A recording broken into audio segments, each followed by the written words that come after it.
Alamin wa bihi nasta'in wa ala umuri dunya waddin wa ala alihi wa sahbihi ajma'in.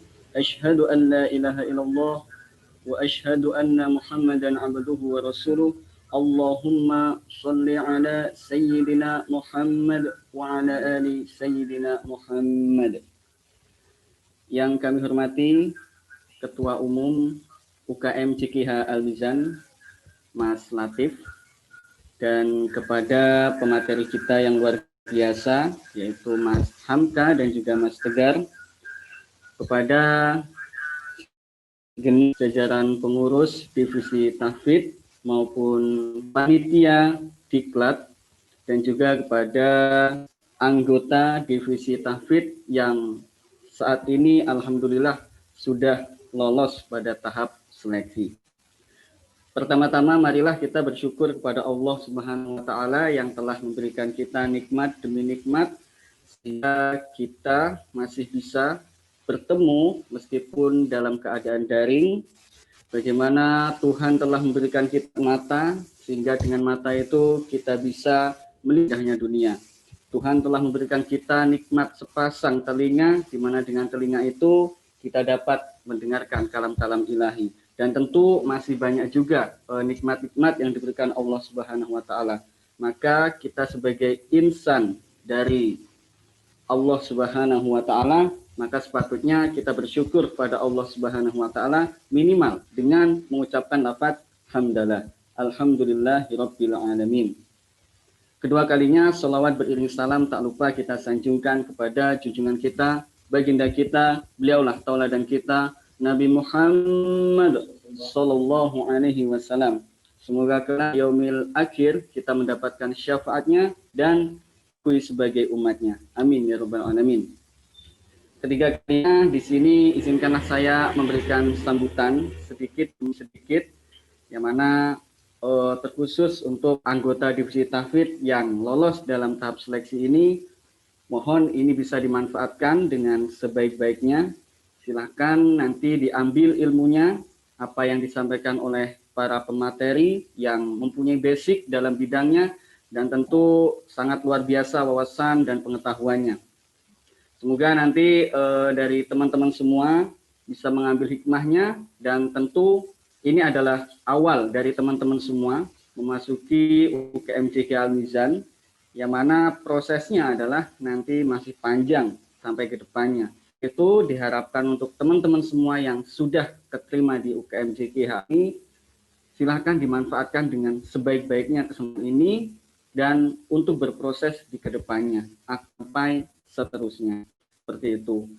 Kemudian di sini juga saya akan memperkenalkan pengurus divisi tahfidz periode 2020-2021.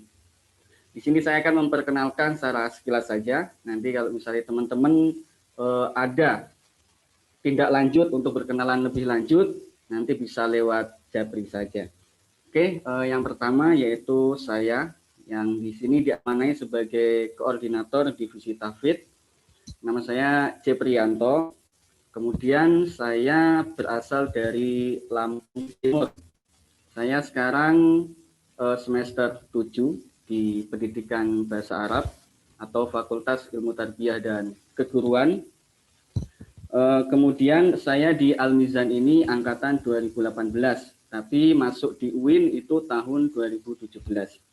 Dan saya juga didampingi oleh beberapa rekan kepengurusan saya, yaitu ada Mbak Latifah Dwi Nur Aisyah. Dia adalah sebagai sekretaris divisi tahfidz. Dia berasal dari Jogja, Berbah.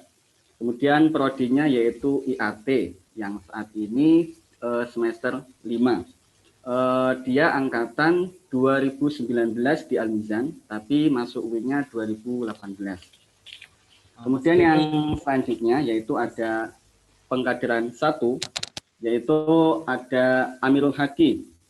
Dia berasal dari Surabaya, kemudian IAT juga, semester 5 juga. dan dia masuknya bareng Latifah, yaitu Al-Mizannya angkatan 2019 di UIN 2018. Kemudian ada pengkaderan 2, yaitu ada Halimah Sa'diyah. Ini dia berasal dari Gunung Kidul. Prodinya adalah BSA. Kemudian semesternya semester 5, angkatan Al-Mizannya 2019, masuk di UIN-nya 2018. Kemudian ada bagian jaringan, ini ada Alfian Setia Azizi.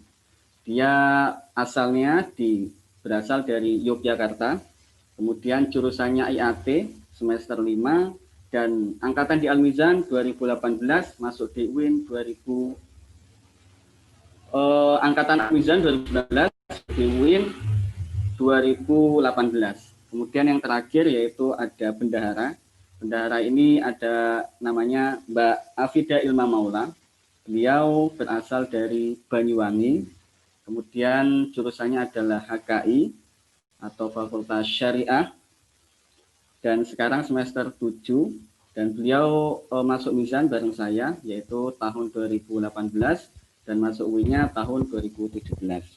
Nah, itu segenap kepengurusan divisi Tahfidz periode 2020-2021. Kalaupun nanti ada ingin tindak lanjut lebih dalam, mungkin bisa digabri. Dan sekali lagi saya pesan kepada teman-teman semua yang telah lolos seleksi, mohon ini dimanfaatkan dengan sebaik-baiknya. Dan ini adalah proses awal untuk bisa aktif sampai ke depannya. Cukup sekian yang dapat saya sampaikan. Tetap semangat, kesehatan, dan tentunya tetap selalu tersenyum. Terima kasih. Wassalamualaikum warahmatullahi wabarakatuh.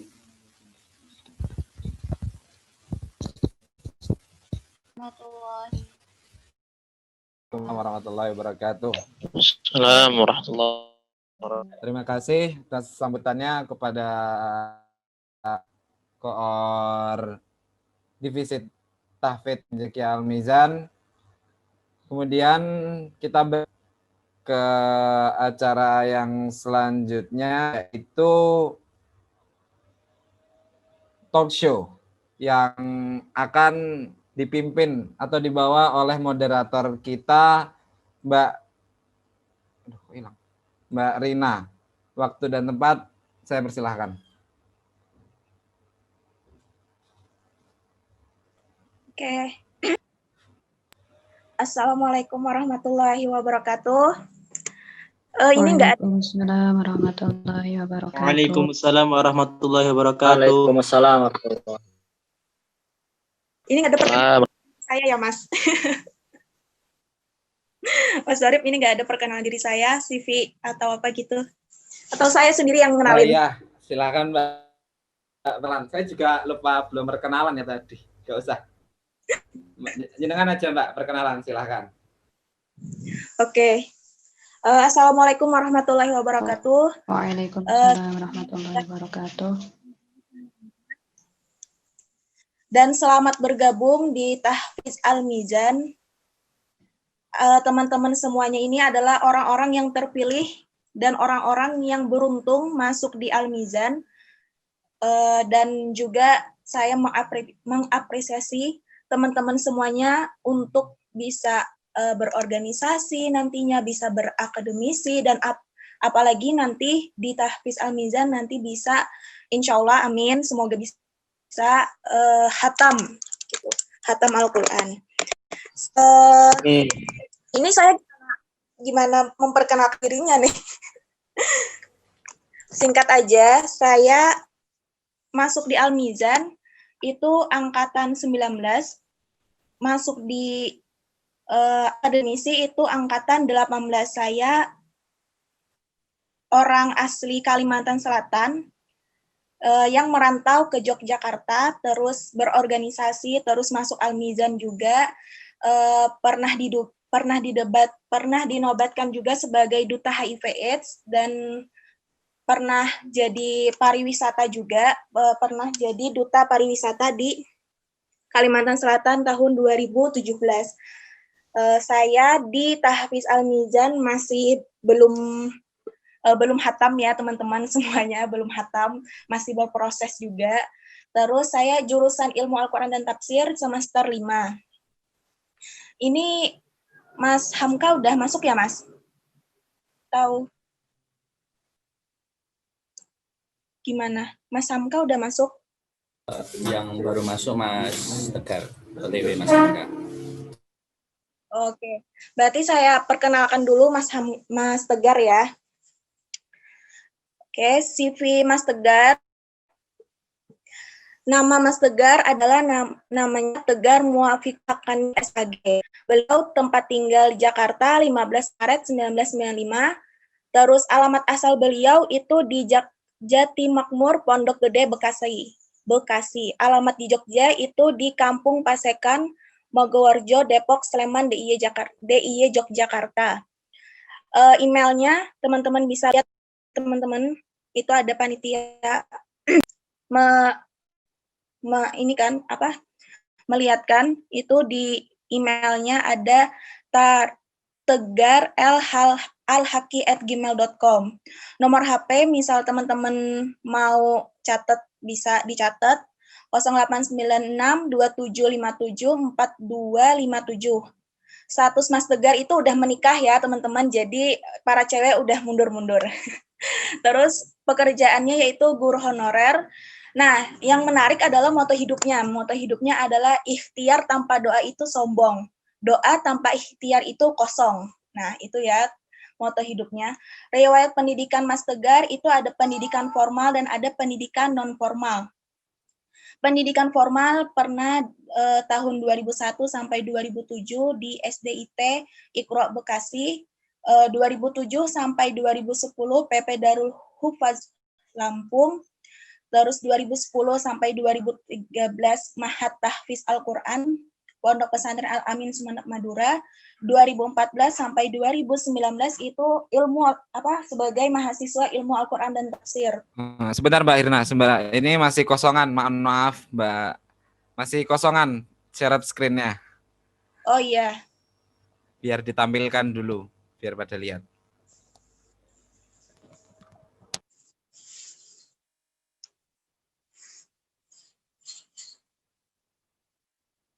Nah, itu ya.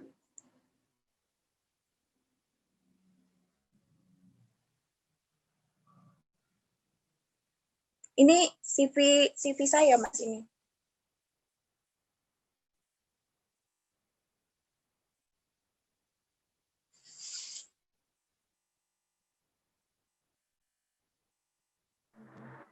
Nah, itu ya teman-teman, udah lihat.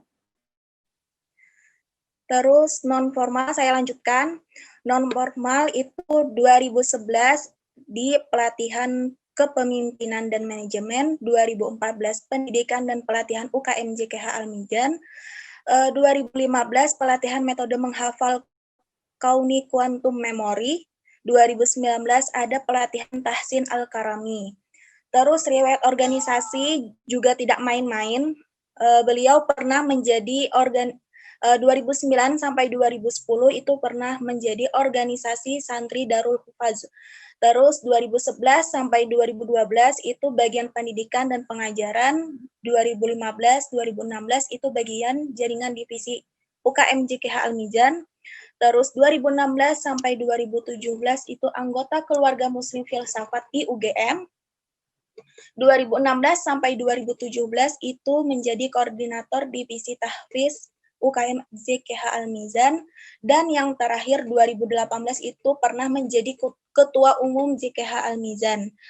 Halo Mas Tegar, Assalamualaikum. Mas Tegar udah ada ya? Itu ya teman-teman dari Mas Tegar. Kurang jelas Mas. Oke, Waalaikumsalam warahmatullahi wabarakatuh. Sudah bisa dengar suara saya?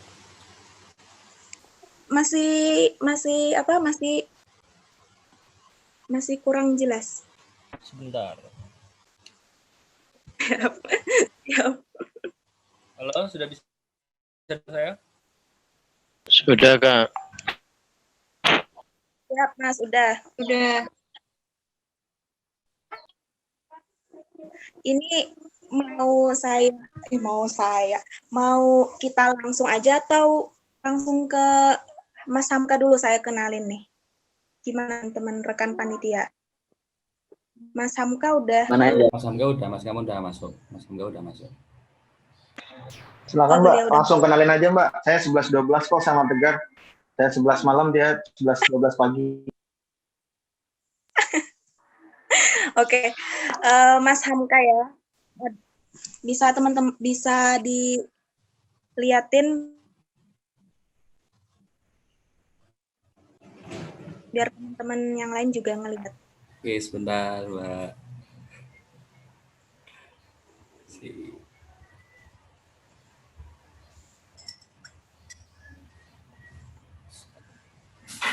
Ini nggak main-main ya ternyata. Nah ini teman-teman. CV dari Mas Hamka itu pengalaman organisasi banyak sekali, udah tidak usah diragukan lagi. Terus prestasinya juga banyak sekali. Pendidikan yang pertama yaitu ini cuman disertakan yaitu Universitas Islam Internasional Malaysia itu jurusan Ilmu Politik dan Universitas Madinah itu jurusan Hadis. Terus pengalaman organisasi itu pernah menjadi ketua OSIS SMP Mahat di Ponorogo, terus ketua bagian bahasa organisasi Mahat di Al-Amin, Mahat Al-Quran Al-Amin, terus ketua organisasi santri Mahat Tahfiz Al-Amin, ketua seminar internasional bersama dengan Habibur Rahman di Jawa Timur, terus ketua Islamic Studies Forum for International Islamic Universitas of Malaysia, terus wakil ketua asrama, pernah beasiswa pemuda ASEAN di Malaysia, terus ketua Humas Penghimpunan Pelajar dan Mahasiswa Indonesia di Arab Saudi, sekretaris juga pernah menjadi sekretaris pimpinan cabang Istimewa Muhammadiyah Arab Saudi, terus direktur program jelajah studi kawasan Timur Tengah di Afrika dan Border Project Perubahan. Nah, prestasi juga beliau banyak prestasinya. Yang pertama itu beliau dari SD udah menjadi lulusan terbaik, terus lulusan terbaik juga di SMP, lulusan terbaik juga di MA Al-Amin di Jawa Timur, terus juara 1 lomba karya tulis ilmiah, terus juara 1 lomba pidato bahasa Arab, terus penerima beasiswa penuh di Universitas Internasional di Malaysia, dan penerima beasiswa penuh di Universitas Islam Madinah. Nah, ini ya teman-teman, tidak main-main ternyata orang-orang yang diundang di Al-Mizan ini menjadi narasumber kalian. Makanya dipergunakan banget dengan sebaik-baik mungkin. Ini udah ada Mas Hamka. Halo Mas Hamka. Selamat sore. Halo Mbak, selamat sore. Ini Masya Allah. Suara jelas ya Mbak ya? Udah jelas. Mas. Alhamdulillah. Sehat Mas. Lupa diperkenalkan statusnya. Kami berdua sudah menikah, baru saja menikah 1 minggu yang lalu. Masih mantan anyar. Baru seminggu. Ini ganti dari waktu nikah. Itu bajunya belum ganti itu. Dari hari nikah ya Gar ya. Saya punya 7 pasang yang seperti ini. Oke. Biar kita santai aja ya Mas. Saya juga nggak tahu. Saya gimana ya? Grogi juga sama orang-orang yang akademis mantap, terus organisasi mantap, Al-Quran ya Allah, Masya Allah gitu ya. Udah laku lagi ya. Tegur sama Mas Hamka lah. Udah tidak bisa dipromosiin. Oke. Nanti terserah mau dijawab sama Mas Hamka. Keduanya juga nggak apa-apa. Pertanyaan Mas, Kak, santai. Mbak agak putus-putus suaranya Mbak. Punya Mbaknya. Iya, Mbak Rina suaranya masih putus-putus. Ini udah jelas? Oke, sampun. Oke, udah. Jadi gini Mas Hamka, Mas Tegar. Ada beberapa pertanyaan yang ini mencangkup nantinya ke tema. Yang pertama itu Mas Hamka ataupun Mas Tegar, kapan mulai menghafal? Kapan mulai menghafal? Terus gimana proses menghafalnya? Apakah ada guru khusus atau idola khusus atau Mas Tegar? Nanti sharingnya tentang metode yang diampuh sama Mas Tegar, Mas Hamka, ataupun kayak motivasi untuk menghafal itu gimana sih gitu. Sharing kepada kami Mas, monggo Mas Hamka atau Mas Tegar dulu nih. Dari yang manten anyar dulu saja. Oke. Mas Hamka monggo. Oke. Oke Mbak, terima kasih. Assalamualaikum warahmatullahi wabarakatuh. Salam Punan Al-Mizan. Alhamdulillah rabbil alamin. Assalamualaikum warahmatullahi wabarakatuh. Semoga suara saya jelas ya. Mohon maaf saya kalau ngomongnya terlalu cepat ya. Karena kalau pengen organisasinya bagus, kalau pengen akademisnya bagus, kalau pengen harus cepat ya. Jangan lambat-lambat gitu. Yang lambat tertinggal, berhenti mati gitu. Itu filsafatnya Gontor ya. Meskipun saya bukan alumni Gontor.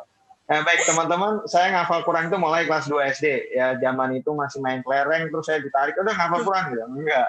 Jadi saya diminta untuk ngafal Quran kelas 2 SD. Alhamdulillah di Ponorogo. Alhamdulillah saya selesai kelas 1 SMP. Kemudian tapi nggak lancar, sebagaimana pada umumnya orang-orang gitu kan. Saya pernah gagal 2 kali ujian hafalan. 2 kali saya gagal dan itu malu banget, depresi banget. Teman-teman saya udah pada wisuda dan saya nggak wisuda. Hikmahnya, percobaan ketiga, saya alhamdulillah lolos 30 juz, baca dari juz 1 sampai juz 30. Karena itu saya jadi lulusan terbaik. Coba saya selesai dulu pas sekali langsung. Kan teman-teman saya hebat-hebat, jadi saya nggak terbaik. Jadi ya ini pelajaran ya, sekaligus cerita mulai ngafal. Jadi jangan takut gagal, itu aja ya. 2 kali saya mencoba hafalan tes 30 juz, gagal. Kemudian yang ketiga saya berhasil. Karena yang berhasil cuma saya sendiri yang ketiga, maka saya jadi lulusan terbaik gitu. Coba dulu saya suksesnya langsung lulus, saya mungkin nggak jadi lulusan terbaik. Kemudian tadi pertanyaan berikutnya kayak perjuangannya ya, Mbak gitu ya, perjuangannya ngafalnya gimana gitu. Ya sebagaimana anak SD pada umumnya, suka dukanya ya, harusnya kan kita main-main tuh anak SD, tapi udah disuruh ngafal Quran gitu ya. Jadi ya kayak MKKB ya, masa kecil kurang bahagia gitu. Bahagianya udah gede gitu kan. Jadi alhamdulillah dapat beasiswa ini, alhamdulillah dapat beasiswa ini gitu kan. Waktu itu saya ngafal kayak nggak kerasa gitu. Jadi kayak lagi main dipanggil suruh ngafal, itu di pondok ya gitu kan. Terus ya karena masa kecil jadi ya itu tadi MKKB, kurang bahagia waktu kumpul bersama keluarga jadi kayak agak berkurang gitu kan. Nah tapi kemudian itu semua terbayarkan. Tokoh favorit saya ketika itu adalah Pak Kiai saya gitu, Pak Kiai Hasan Abdullah Sahal itu pimpinan Gontor juga sekaligus pimpinan pondok saya waktu itu, menghafal Al-Quran Al-Qadasah. Beliau itu ya sebenarnya hafal Quran ya, kemudian jago main bola, kemudian jago musik, kemudian mimpin pondok Gontor. Intinya out of the box, dan satu tagline yang beliau ciptakan untuk teman-teman di kenapa suara saya mantul ya? Jadi satu tagline yang kemudian diciptakan oleh beliau adalah menyantrikan intelek, mengintelekkan santri. Jadi jangan hanya jadi intelek yang tidak berjiwa santri atau mungkin tidak hafal Quran, tapi jangan juga jadi orang yang hafal Quran kemudian tidak intelek gitu, tidak berpikir logis, tidak kemudian berpikir kritis, kemudian tidak berpikir analitik dan lain sebagainya. Itu sih jawaban dari saya, Mbak. Semoga menjawab pertanyaan yang tadi ya. Masih banyak banget yang belum dikeluarin, tapi mungkin Ustaz Tegar bisa mewakili. Siap Mas Hamka. Terus Mas Tegar, apa maunya? Oke, baik. Mas Tegar. Halo, Assalamualaikum. Suara saya terdengar jelas? Terdengar, Mas, terdengar. Oke, baik. Ya, terima kasih atas waktunya, Mbak Rina ya. Assalamualaikum adik-adikku, sahabat-sahabatku semuanya yang insya Allah sebentar lagi akan bergabung bersama UKM JQ Al-Mizan. Mas. Sudah. Tapi, iya, sudah bergabung. Ini orang-orang yang terpilih. Oke, tapi baru statusnya masih baru calon anggota, belum menjadi anggota. Mengapa? Karena di ADRT UKM JK Al-Mizan tertera bahwa anggota aktif adalah anggota yang sudah berproses minimal 1 tahun. Jadi kalau Anda ini setelah lolos dan kemudian mengikuti tidak aktif, maka Anda ini akan tercoret namanya sebagai anggota, seperti itu. Ini ancaman ya, jadi hati-hati. Siap, ancaman. Oke. Emang bener kok itu, Mas. Iya. Oke, baik. Tadi pertanyaannya adalah pertama kali menghafal kapan dan sebagainya. Ya, kalau saya ini hitungannya masih juniornya Mas Hamka ya. Meskipun kita dulu sekelas, tapi beliau itu menghafal jauh lebih dulu dibanding saya. Kalau saya itu menghafal itu ibaratnya apa ya? Tepat pada waktunya, bisa dibilang juga agak terlambat juga iya. Karena saat itu saya menghafal itu bahasanya kecemplung ya. Tidak sengaja. Kenapa? Karena saat itu orang tua saya pengen anaknya dipondokin, tapi belum punya referensi pondok pesantren yang mana yang bagus dan lain sebagainya. Dibuanglah ke Lampung saat itu ya, Provinsi Lampung, di Bandar Lampung. Saat itu ada pondok pesantren yang memang khusus menghafal Al-Quran tanpa ada sekolahnya, jadi saya tidak pernah merasakan rasanya berseragam SMP, biru dongker, itu sama sekali tidak pernah. Jadinya saat itu hanya menghafal, tapi saat itu saya tidak langsung menghafal, jadi saat itu saya nggak tahu kalau ternyata pondok itu pondok menghafal. Jadi udah masuk seminggu kok teman-teman pada ngaji semua, terus oh ini suruh menghafal tuh, baru tahu di situ kalau ternyata disuruh menghafal. Nah itu pertama kali kelas 1 SMP. Terus kemudian saat itu saya tidak puas karena setelah lulus dari SMP di Bandar Lampung, saya hanya mendapat kurang lebih sekitar 13 sampai 14. Lalu karena saya punya keinginan untuk menghatamkan, tapi saya juga pengen sekolah. Jadi saya nggak mau cuma ngafal doang. Nanti saya ketinggalan sama yang lain sudah pintar main apa segala macam. Saya hitung-hitungan matematika saja tertinggal seperti itu kan. Nah, ya sudah, akhirnya saya pindah ke Pondok Pesantren Al-Amin Perenduan bersama ya ujung-ujungnya sekelas juga sama Ustadz Hamka. Tapi beliau masuk lebih dulu karena di Al-Amin itu ada yang namanya kelas matrikulasi atau bisa dikatakan takmili. Nah, beliau takmili, saya enggak. Jadi saya masuk langsung ke kelas 1 aliyah. Sombong gitu, nggak kelas persiapan. Terus nyesel sekelas sama saya. Ya nggak pernah menyesal, justru karena bangga sekali dari pengalaman saya yang sangat minim, terlalu kemudian tiba-tiba disatukan dalam satu kelas di MA Tahfidz Al-Amin seperti itu. Nah, kemudian lika-likunya dalam menghafal ya banyak sekali. Saya juga pernah jatuh, pernah benar-benar depresi juga karena di Al-Amin itu menggunakan target ya. Jadi per tahun itu saya kebetulan dapat program percepatan. Jadi 1 tahun 10 juz sehingga setorannya 3 tahun wajib selesai 30 juz. Dan ancamannya adalah ketika seumpama tidak selesai targetnya atau kurangnya bisa lebih banyak, itu ancamannya adalah tidak naik kelas. Nah, saat itu Ustadz Muhammad Hamka ini lumayan beruntung karena sebelum masuk Al-Amin beliau sudah hatam, jadi tinggal setoran. Saya hanya modal 13 juz, karena terlena akhirnya selama 1 tahun saya tidak nambah. Jadi saya baru nambah di kelas 5, di kelas 2 SMA. Akhirnya saat itu saya terancam tidak naik kelas karena kurang 2 juz saat itu setoran menghafalnya, setorannya. Nah, saat itu saya terancam tidak hafal Quran, terancam tidak naik kelas karena target hafalan kurang. Jadi perlu diketahui teman-teman bahwa saat itu di pondok saya itu yang namanya Al-Quran itu adalah nomor 1. Jadi meskipun Anda ranking 1 tapi Anda Qurannya kurang, maka Anda tidak naik kelas seperti itu. Nah, yang paling utama adalah Quran. Nah, alhamdulillah saat itu saya termasuk orang-orang yang mendapat hidayah atau bantuan, pertolongan dari Gusti Allah saat itu untuk karantina selama kurang lebih 10 hari untuk menyelesaikan target saya. Saat itu saya target kurang menghafal 2,5 juz. Itu sama sekali belum hafal, sama sekali itu 2,5 juz. Tapi saya dikasih waktu hanya 10 hari untuk menghafalkan 2,5 juz tersebut. Entah bagaimana caranya, ya mungkin pertolongan Gusti Allah yang namanya the power of kepepet itu nyata. Jadi nggak tahu kenapa ya, mungkin berbekal ya tiap hari baca Quran, terus di Al-Quran dibawa kemana-mana, habis itu ya tidurnya cuma 2 jam sehari karena ngejar saking takutnya nggak naik kelas. Alhamdulillah selama 10 hari, bukan 10 hari sih, selama 8 hari setengah itu saya mampu menyelesaikan setoran saya 2,5 juz dan akhirnya naikkan seperti itu.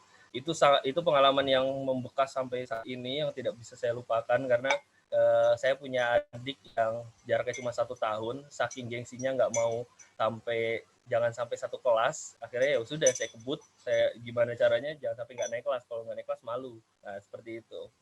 Ya lika-likunya lumayan berliku lah ya. Cuma mungkin hikmahnya adalah bahwa yang namanya kesungguh-sungguhan itu mampu mengalahkan segala halang rintang yang ada di depan kita, seperti itu. Terus kemudian ya alhamdulillah selesainya juga agak belakang ya daripada Ustadz Muhammad Hamka. Jadi saya itu khatam di kelas 6 atau kelas 3 aliyah, mendekati ujian nasional. Saat itu masih ada ujian nasional. Mungkin adik-adik saat ini sudah tidak merasakan ujian nasional. Saat itu mepet di ujian nasional, alhamdulillah sudah khatam, seperti itu. Terus kemudian untuk idolanya saat itu saya idolanya Ustadz saya ya, kalau di Lampung itu saat itu saya mengidolakan Ustadz saya, yaitu namanya Ustadz Abdul Syukri.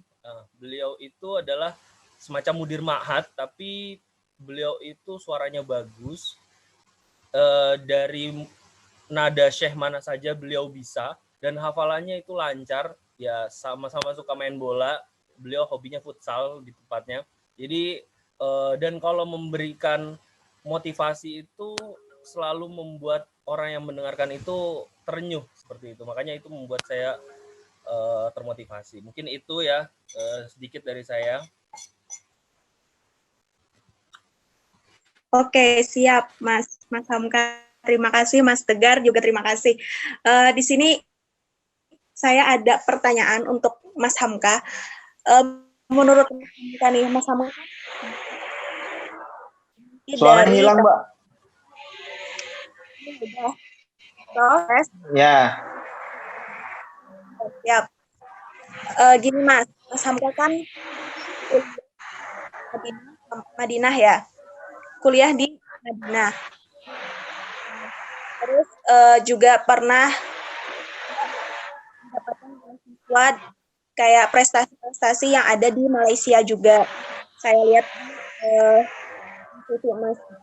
Nah, menurut Mas, gimana memilih lingkungan biar lingkungan itu mendukung baik itu di dunia kampus maupun misal di luar, gimana biar lingkungan itu tuh mendukung Mas. Baik, teman-teman, ada satu kaidah penting yang saya dapat waktu di Malaysia.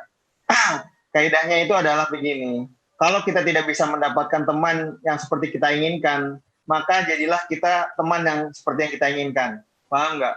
Misalnya kita pengen teman kita rajin, tapi kita nggak dapat teman rajin, ya kita dong yang jadi rajin, gitu kan? Paham nggak? Baik, jadi nanti teman-teman kita akan mendapatkan seperti yang kita cari, gitu.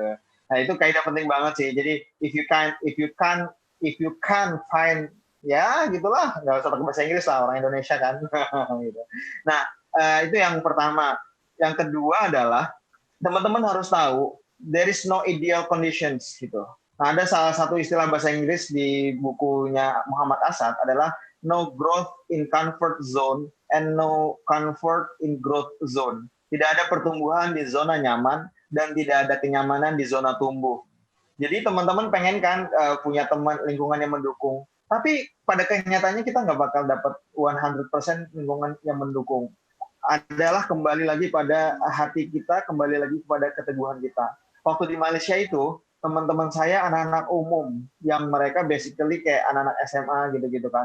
Cuman alhamdulillahnya kemudian Allah mentakdirkan saya untuk tinggal di asrama beasiswa itu, yang anak-anak SMA juga, tapi kemudian dibentuklah meliunya, mungkin ya kayak UKM Al-Mizan ya, yang kemudian membentuk anak-anak itu untuk bisa menghafal Quran.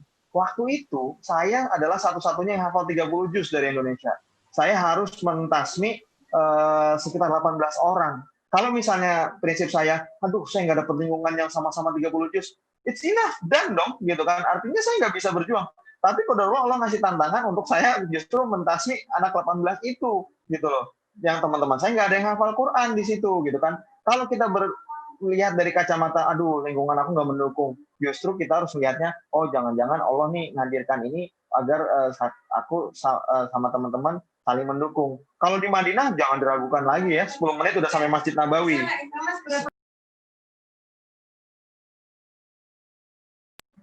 Jadi 10 menit udah sampai Masjid Nabawi, jadi itu udah amat sangat mendukung gitu. Jadi tetap kita harus berusaha dengan lingkungan yang seperti apapun gitu kan. Tapi ingat keteguhan hati kita adalah kunci segalanya. Sekali lagi nih quote terakhir dari Pak Dahlan Iskan. My favorite actor, my favorite figure. Beliau bilang, lihat ke dalam hati kita seberapa kuat kemauan kita. Caranya bagaimana? Dengan mengukur kadar karat dan kemauan kita. Kalau kadar karatnya 24 karat seperti emas, maka tidak ada apapun yang dapat menghalangi kita. Mau lingkungannya nggak mendukung pun, kita akan menciptakan lingkungan yang mendukung. Cerita sedikit dulu kalau teman-teman tahu, bahasa Inggris itu di Pare pendirinya yang paling pertama adalah Mr. Kellen, yang punya BEC.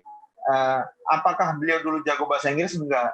Mr. Kellen itu ketika sekolah di Gontor, dia pengen menciptakan bagaimana agar saya itu bisa terbiasa bahasa Inggris. Akhirnya Mr. Kellen ngajak satu orang setiap habis Isya sebelum makan malam untuk berbicara dan bertukar bahasa Inggris. Akhirnya sekarang apa? Mr. Kellen punya lembaga bahasa Inggris tertua dan paling diakui di Pare. Hanya bermula dari satu orang teman yang kemudian saling mendukung. Maka segera temukan teman yang mendukung. Kalau nggak nemu, maka jadilah kamu teman yang mendukung tersebut. Itu sih dari saya. Nah, mungkin saya tegar nih banyak quote-quote yang lebih dahsyat. Wow, mantap, super. Mario Teguh. Ya, Mas Tegar mau tambahin? Ya. Oke, baik. Terkait menciptakan lingkungan, sebenarnya teman-teman di UIN ya, ini mayoritas mahasiswa UIN. Dengan mengikuti kegiatan UKMJQ Al-Mizan, itu adalah bagian daripada ikhtiar teman-teman mencari lingkungan. Saya juga pernah merasakan, karena ketika saya mahasiswa baru, saya saat itu seperti domba yang tersesat bahasanya. Karena apa? Mencari lingkungan yang sekarang basically karena sebelumnya sudah mondok, saya nggak pengen di Jogja mondok lagi. Akhirnya saya kepikiran saya pengen cari komunitas yang bisa mendukung hafalan saya seperti itu. Nah, teman-teman dengan masuk ke UKMJQ Al-Mizan itu sudah mendukung lingkungannya. Karena apa? Basically teman-teman akan ketemu dengan anggota, sesama anggota, atau senior, atau bahkan nanti tahun depan dan tahun selanjutnya junior-junior yang sama-sama menghafal.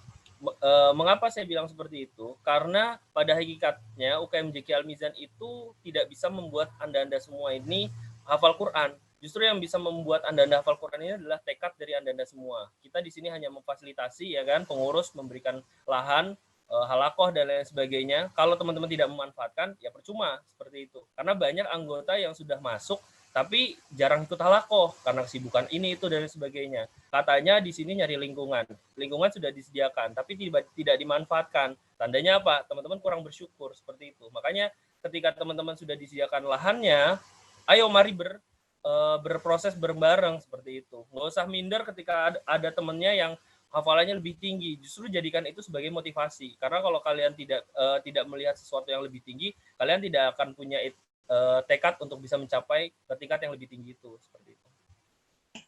Tadi Mas Tegar saya lebih menarik bilang Mas Tegar di JK Al-Mizan itu emang udah ada kayak halaqah, camp tahfiz dan simaan gitu ya Mas. Nah, menurut Mas Tegar sendiri 3 ini nih mencukupi nggak sih Mas atau masih kurang gitu?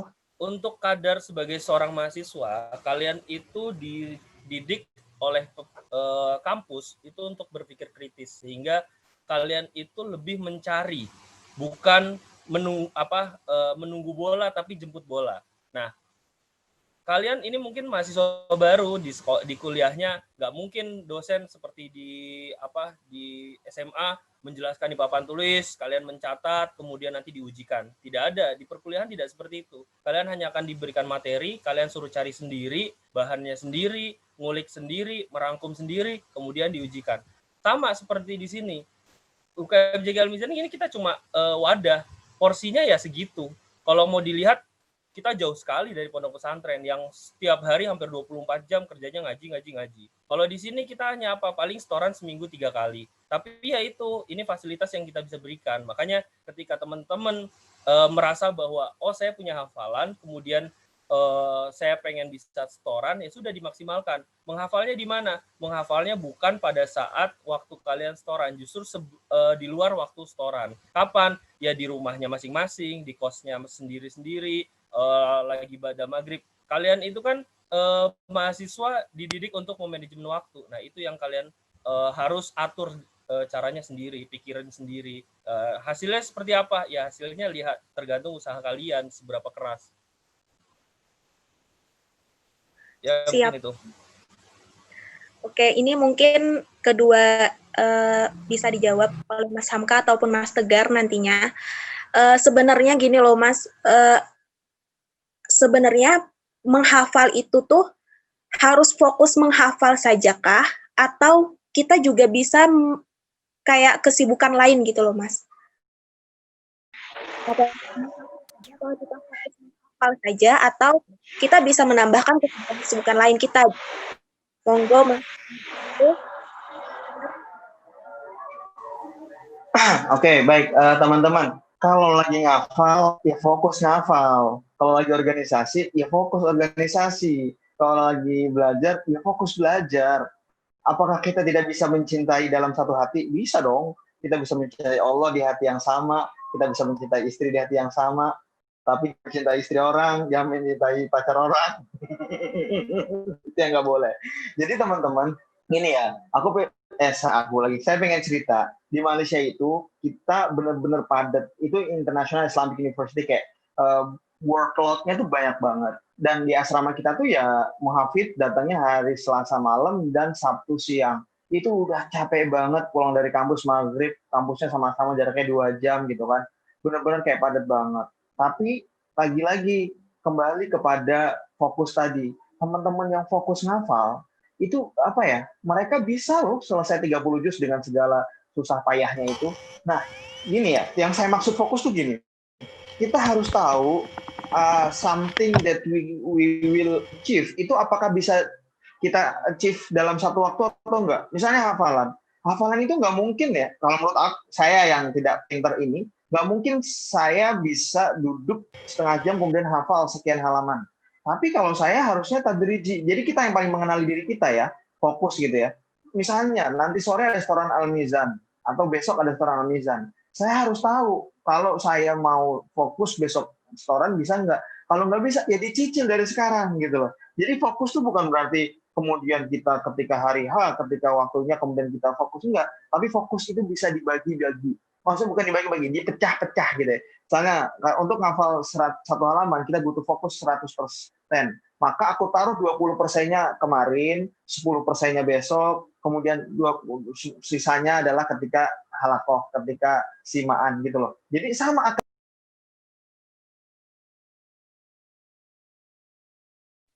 Maaf, Mas Hamka, ini moodnya ke ini. Nggak bisa kan kita satu waktu kita bisa mengerjakan banyak hal. Hal dicicil. Hafalan juga sama.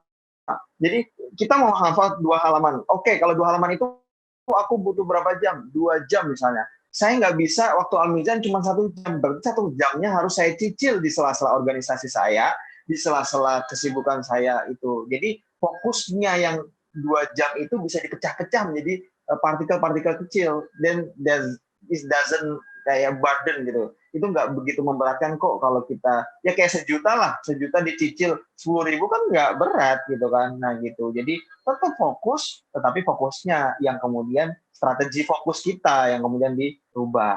Itu sih dari saya gitu ya. Teman-teman di Malaysia yang di asrama itu makannya sama, kuliahnya jurusannya sama. Nah, cuman tadi itu ada yang benar-benar niat banget, ada yang benar-benar fokus banget, ada yang ya waktunya ngafal mikirin sekolah, waktunya sekolah mikirin ngafal, waktunya udah nggak dapet semua lah kalau kayak gitu ya. Jadi teman-teman harus fokus. Pintar-pintar membagi waktu juga ya Mas Hamka ya. Bener. Kalau malam minggu ya jalan lah gitu kan. sama temennya gitu kan. Siap, siap. Mungkin Mas Tegar mau nambahin? Ya, saya menambahkan sedikit. Kalau di Al-Mizan itu kegiatannya beragam. Kalian bisa pilih mana yang bisa jadi prioritas. Kenapa saya bilang prioritas? Karena dalam hidup manusia itu harus punya yang namanya skala prioritas. Contoh, kalian punya keluarga, sama kalian punya teman. Mana yang akan jadi prioritas? Kalau kalian akan memprioritaskan keluarga, ya fokus sama keluarganya. Tapi kalau kalian memprioritaskan teman, ya sebisa mungkin keluarga juga jangan ditinggalkan. Kan prinsipnya seperti itu. Nah, kalau seumpamanya sama dengan menghafal, sama dengan menghafal ini, bisa kok membagi waktu. Contoh kecil seperti ini. Saya itu ketika semester 3 itu saya double degree dengan UGM, ya. Saya kuliah 2, UGM dan UIN. Bayangkan sendiri bagaimana padatnya. Di UGM saya 22 SKS dan di UIN saya 24 SKS. Seperti apa bagi waktunya? Tapi saya punya prinsip seperti ini. Ketika ditambah lagi ada kegiatan Al-Mizan. Tapi saat itu saya punya prinsip gini, saya punya waktu 24 jam. Berapa jam saya pakai untuk istirahat?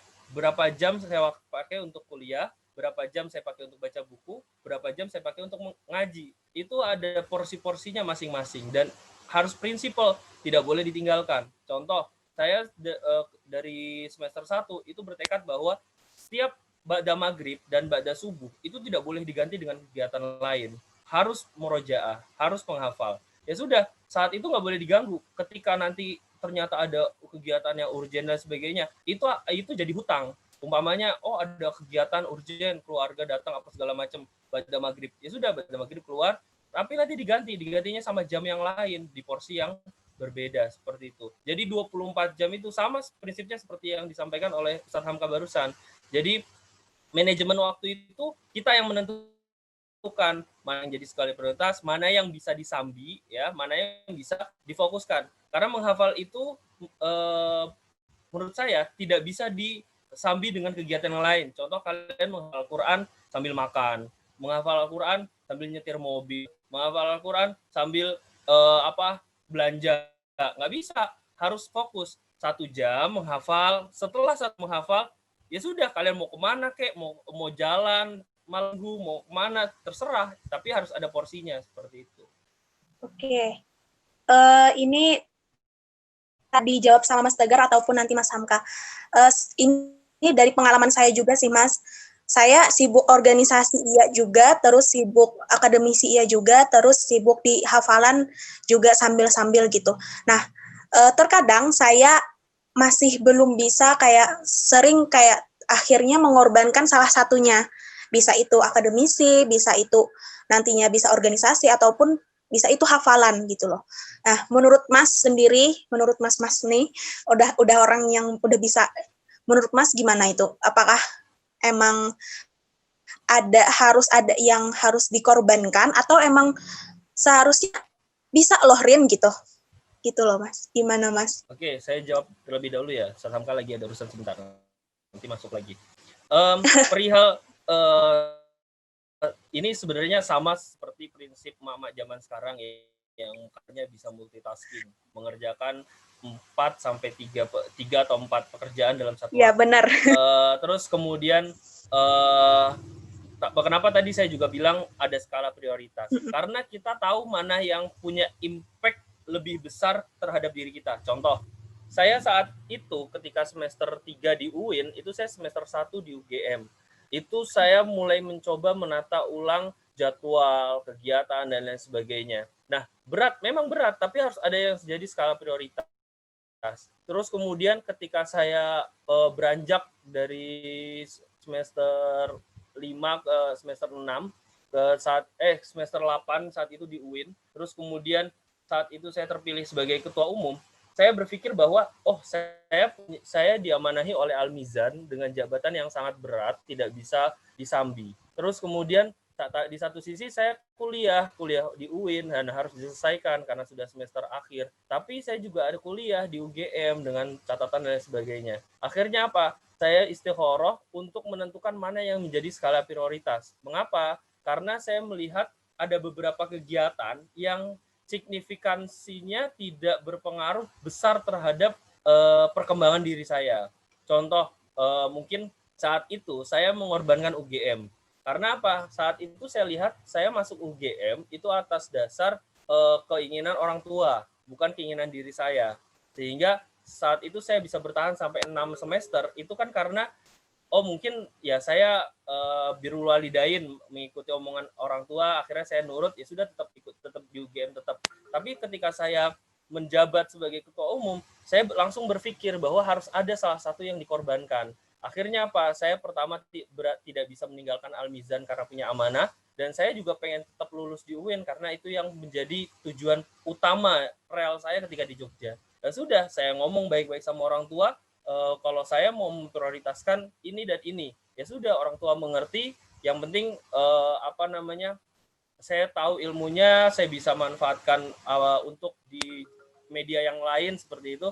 Ya sudah, tetap harus ada yang jadi skala prioritas. Mengapa? Karena saya yakin orang yang fokus itu, contoh gini deh, pilot bisa jadi pilot itu karena dia fokus. Coba dia nyambi dengan dagang, belum tentu dia bisa terbang seperti itu. Sama seperti yang lain, jadi harus ada yang menjadikan itu sebagai identitas diri kita. Makanya saya bilang tadi ada prioritas yang diutamakan sehingga itu yang bisa berpengaruh impact besar pada diri kita. Contoh, saya kan hafal Quran, saya pengen bisa tetap punya waktu murojaah, saya pengen bisa tetap punya berkegiatan di Al-Mizan, Himaan, atau yang lain dan lain sebagainya. Saya juga senang organisasi, ya sudah, karena saat itu saya jadi ketua umum, ya saya lakoni sebagai ketua umum. Tapi saya juga pengen skripsian, pengen selesai, ya sudah, saya garap juga. Tapi saya tidak mungkin ke UGM karena saat itu, pertama itu bukan passion saya, kedua saat itu ya sudah, saya bertahan hanya karena orang tua. Ya harus ada yang dikorbankan memang, tapi ya itu imbasnya saat ini.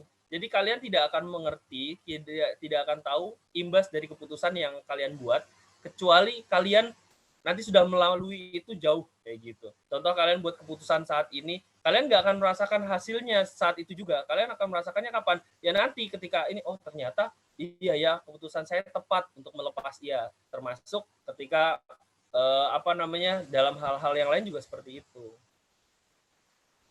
Mungkin itu. Oke, terima kasih Mas Hamka udah masuk ya? Belum Sepertinya. Mungkin pertanyaan lain dulu saja, nanti bisa. Oke. Ini mengenai tema ya Mas, tema yang kita hari ini tuh akademisi, organisasi, dan menghafal. Nah, menurut Mas Tegar sendiri, itu tuh sebenarnya hambatan atau tantangan sih Mas? Terkait organisasi. Menurut saya, organisasi itu penunjang skill, bukan penghambat daripada hafalan. Hafalan itu melekat di dalam hati dan pikiran kalian. Tapi organisasi itu yang membungkus segalanya. Karena apa? Organisasi itu yang nanti akan menjadi bekal kalian ketika kalian sudah bergelut di masyarakat gitu. Saat ini kalian kan masih mahasiswa nih, masih hidupnya masih bergantung pada orang tua, masih menerima kiriman setiap bulannya. Terus kemudian bagaimana cara kalian bisa bertahan? Ya itu bagaimana ketika kalian menghafal ya sudah, itu adalah bagian daripada kewajiban kalian untuk murojaah. Organisasi itu adalah bekal kalian untuk belajar, karena nanti ketika kalian sudah menyelami dunia kerja, kan nggak mungkin nih kalian menghafal, kalian ngaji saat ini, terus ya sudah, kalian nggak selamanya mau jadi guru ngaji kan. Kebanyakan anak Al-Mizan itu nyambinya itu dengan ngajar, kebanyakan lah ya. Kebanyakan itu nyambinya dengan ngajar. Nah, tapi kan kita nggak bisa selamanya bertahan dengan posisi saat itu. Masa mau ngajar seumur hidupnya? Kan kalian juga butuh ketika kalian sudah berkeluarga nanti, ada yang dihidupi, ada yang ini. Nah, kalian butuh skill, butuh basic bagaimana kalian bisa bertahan. Nah, caranya seperti apa? Ya, organisasi. Dengan organisasi itu menunjang skill di luar kemampuan menghafal kita. Hafalan itu adalah nilai plus. Kalau saya sih bilang murojaah itu kewajiban. Kalau organisasi itu sampingan. Seperti itu. Bener banget. Pertanyaan terakhir nih Mas. Kan tadi udah dijelasin sama Mas juga, sama Mas Tegar juga, sebenarnya organisasi itu malahan mendukung gitu loh, malahan nanti mendukung kita di masyarakat gitu. Nah, pasti ada beberapa hambatan untuk kita dalam menghafal gitu loh Mas. Misal, bagaimana cara kita biar hafalan kita itu tetap kuat, terus bagaimana nantinya kita organisasi terus ternyata hafalannya malah keteteran atau gimana gitu. Mungkin tips dan triknya agar hafalan kita itu tetap kuat gitu, terus organisasi juga jalan, akademisi juga jalan, gimana tuh Mas? Oke. Monggo. Kalau saya ya, tips and tricksnya adalah bagaimana kalian mampu untuk membagi waktu, ya. Kuncinya di situ. Kalau kalian mampu, jadi banyak orang yang contoh nih, saya menemukan beberapa kasus ketika saya jadi pengurus dulu, itu banyak anggota yang dia ikut Al-Mizan iya, ikut IMM iya, PMI iya, SPBA iya, ikut banyak. Dia nyambi kalau bahasa saya dia mau poligami dengan berbagai macam organisasi. Fungsinya untuk apa? Menyibukkan diri sendiri. Tapi dia lupa kalau basic pertama dia adalah hafalan. Dia punya hafalan yang harus dia jaga. Akhirnya apa? Ya halakoh dia hanya datang sekali, habis itu sebulan nggak datang lagi. Simaan sekali, sebulan nggak datang lagi. Nah, itu mempengaruhi apa? Kualitas hafalannya. Nah, makanya tips dari saya adalah ya kalau kalian benar-benar ingin masuk organisasi, masuklah dengan hati. Jadi kalian harus memilih duluan di awal. Jangan nanti ketika kalian sudah masuk, terus kalian justru merasa bahwa ini bukan prioritas seperti itu. Makanya tadi saya bilang harus ada skala prioritas dan manajemen waktu. Nah, caranya bagaimana? Benar yang dikatakan Ustadz Hamka tadi. Kalian harus tahu dulu kualitas diri kalian seperti apa. Jangan kalian nanti nggak tahu kualitas diri seperti yang tadi saya bilang. Belum tahu nih kemampuan dirinya apa, kualitas dirinya seperti apa, terus kemudian ikut Al-Mizan iya, ikut ini iya, ikut itu iya, akhirnya apa? Tidak murojaah. Nah, itu kan jadi problem seperti itu. Makanya saya bilang, boleh kalian ikut segala macam organisasi atau kesibukan, atau bahkan kalian ada yang di pondok, nggak apa-apa. Itu untuk menunjang gitu. Tapi kalian harus punya skala prioritas. Contoh menghafal. Menghafal itu bagian dari diri kalian. Kalau kalian merasa itu adalah bagian dari diri kalian, ya sudah. Kalian harus menyisihkan satu waktu khusus untuk menghafal dan itu tidak boleh diganggu-gugat. Gitu. Cara manajemen waktunya seperti itu. Jadi kalian part-partkan dulu mana yang jadi skala prioritas. Kuliah pagi sampai dari jam 7 sampai jam 4 sore.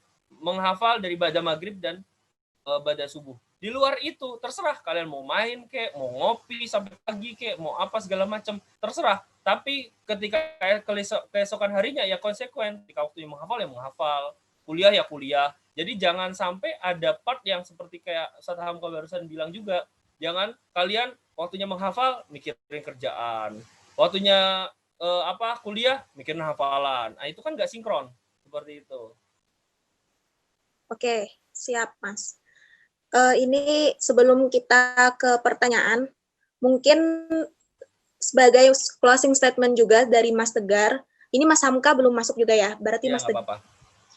Mas Tegar, closing statement baik itu motivasi ataupun biar anggota-anggota baru ini bisa berakademisi, terus berorganisasi, maupun juga unggul dalam hafalannya gitu loh, Mas. Oke. Sorry, saya udah masuk. Maaf. Ustadz Hamka dulu. Ya, closing statement ya. Lagi. Enggak, aku rap di closing statement ya. Waduh, aku rap di closing statement. Mana? Saya udah pakai. Jadi tadi kan pertanyaan kayak organisasi terus gitu ya, teman-teman ya? Iya. Closing statement-nya buat anggota Al-Quran, Al-Mizan kan organisasi yang bergerak di Al-Quran gitu ya. Al-Quran itu adalah sesuatu yang bisa hidup jika kita menghidupkannya. Caranya, kita mau menghidupkan Al-Quran dalam dunia akademisi, itu bisa. Caranya, ya gabung Al-Mizan, akademinya berprestasi. Kita mau menghidupkan Al-Quran dalam hal organisasi, bisa banget. Caranya, gabung Al-Mizan, juga kemudian nanti kita berorganisasi. Percayalah teman-teman berkah Al-Quran. Bahwa Al-Quran yang kita hafalkan, yang kita kaji itu bisa hidup kok dalam kehidupan kita, asalkan kita mau menghidupinya. Ya tadi itu, misalnya teman-teman mau jadi pembisnis, gabung Al-Mizan sekaligus bisnis, maka Al-Quran akan hidup dalam dunia bisnis itu, gitu ya. Saya sekarang lagi nulis buku tentang salah satu pendiri rumah sakit di sini yang rumah sakitnya benar-benar tidak pakai dana bank, dan itu kenapa dia bisa sehebat itu? Mereka menggunakan sistem Al-Quran. Ada mutaba'ah yaumiyah, ada kegiatan harian, yang di situ harus ada tilawah Al-Quran. Coba bayangkan, rumah sakit loh, bukan pesantren, gitu ya. Jadi seringkali teman-teman ini kayak terkotak-kotak, kalau jadi anak Al-Mizan ya berarti nggak jadi organisasi yang lain misalnya. Tapi sekali lagi seperti yang dibilangkan Mas Tegar tadi, kita harus tahu diri kita.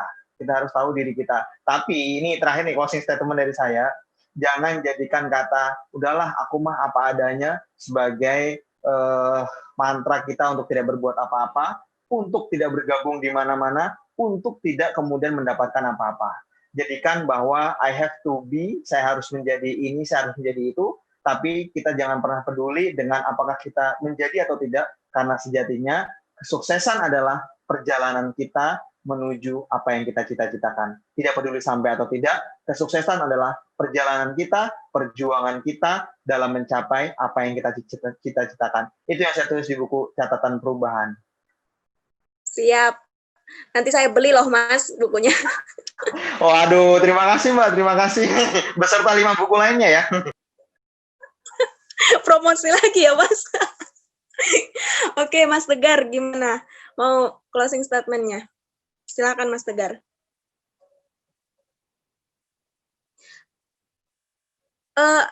Mikrofonnya Mas lagi di off.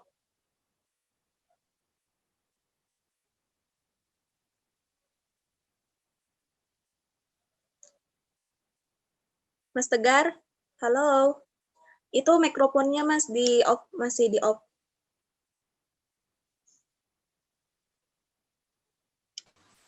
Oke, sudah dengar? Siap Mas, sudah. Oke, baik. Kalau dari saya ya, pertama adalah bagi waktu ya. Kalian itu harus punya skala prioritas. Mana yang mau kalian capai selama kalian kuliah. Apakah kan kalau di OPAK, kalau di PBAK itu ada istilah kuliah pulang atau kuliah organisasi atau apapun. Nah, kalian harus punya tujuan mana yang ingin kalian capai. Contohnya, kalian pengen jadi mahasiswa yang berorganisasi, tapi kalian juga pengen jadi mahasiswa yang masih menjaga Al-Qur'annya, ya masuk Al-Mizan. Nah, ketika kalian masuk Al-Mizan, maka kesempatan kalian hanya satu kali, ya, hanya satu kali. Karena ketika nanti umpamanya kalian sudah lulus kuliah, saya nggak yakin kalian akan mendapatkan apa yang kalian dapatkan saat ini. Jadi hasil itu akan dicapai setelah kalian menanam. Jadi jangan sampai kalian maunya langsung dapat hasil tanpa ikutan menanam, pengen jadi mandor, tiba-tiba udah dapat hasil. Nggak bisa. Semua itu ada prosesnya. Semua ada tahapan-tahapannya. Gubernur bisa jadi gubernur, itu dia kampanye dulu, itu dia ikut partai dulu, jadi kader dulu, prosesnya panjang, nggak yang tiba-tiba ujuk-ujuk jadi gubernur, nggak bisa. Sama saya juga jadi ketua Al-Mizan, nggak tiba-tiba jadi ketua, saya jadi koordinator dulu, jadi jaringan dulu, jadi anggota UKM JK Al-Mizan dulu. Pertama kali 2014, tujuan saya apa? Saat itu ketika wawancara saya juga pernah bilang kalau saya ingin jadi ketua umum, dan saat itu saya tercapai. Kenapa? Karena saat itu saya punya tujuan. Di Al-Mizan apa yang mau saya cari? Di kuliah apa yang mau saya cari, seperti itu. Nah, terakhir kembali ke moto saya tadi. Jadi ketika ikhtiar tanpa doa itu sombong, doa tanpa ikhtiar itu kosong. Jadi kalau kalian ada yang merasa bahwa saya sudah menghafal sekian sekian gigi, tapi kok nggak lancar-lancar. ya dilihat apa yang salah seperti itu. Buat saya yang namanya lancar ya, lancar di sini kan yang dicari dari teman-teman itu kan adalah pengen punya hafalan yang lancar. Buat saya lancar itu berkah. Berkah itu didapat dari apa? Usaha, ikhtiar. Kalau kalian nggak ngaji terus tiba-tiba pengen hafalan kalian lancar, ya itu sama aja kalian sombong. Tanpa nggak ada ikhtiar tiba-tiba pengen dapat hasil, nggak ada. Dan doa itu adalah pintu dari segala hasil-hasil yang akan kalian capai. Jadi ketika kalian sudah berikhtiar ya jangan lupa doa. Dan terakhir, jangan lupa untuk menikmati setiap proses yang ada.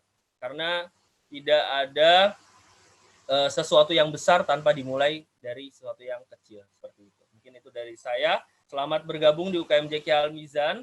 Ketika nanti kalian sudah bergabung, manfaatkan waktu yang ada, kesempatan yang ada, halako ya halako, simaan ya simaan, terus kemudian organisasi ya, ikut kepanitiaan dan sebagainya, ikuti pengalaman kalian dapat, hasilnya nanti ya kita lihat nanti. Seperti itu.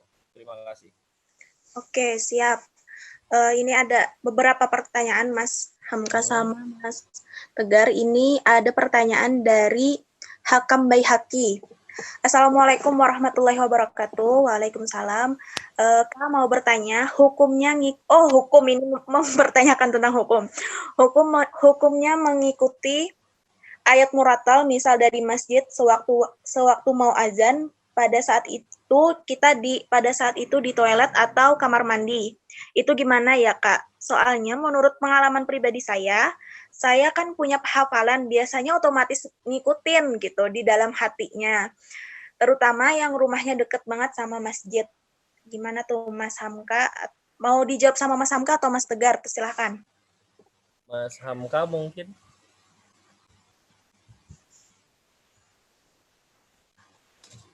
Mas Hamka masih ada? Mas Hamka masih tersambung nggak?